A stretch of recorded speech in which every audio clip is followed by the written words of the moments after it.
yego ngaba abacancuro barwanaga ku ruhande rwa Repubulika ya Demokarasi ya Kongo, barinzwe rinda umutekano ku ruhande n'ingabo z'u Rwanda. Buri umwe aratambuka bamusake, inzego z'umutekano zirahari, ni benshi cyane, imibare yavuga ko baba bagera muri 240.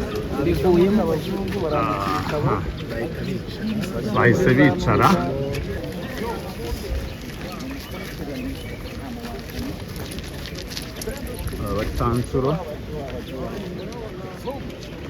abacancuro bafashaga ingabo za Repubulika ya Demokarasi ya Kongo FARDC mu rugamba zishyamiranyemo n'umutwe wa 23.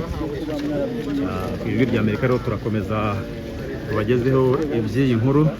Abacancuro baturuka ku mugabane w'Uburayi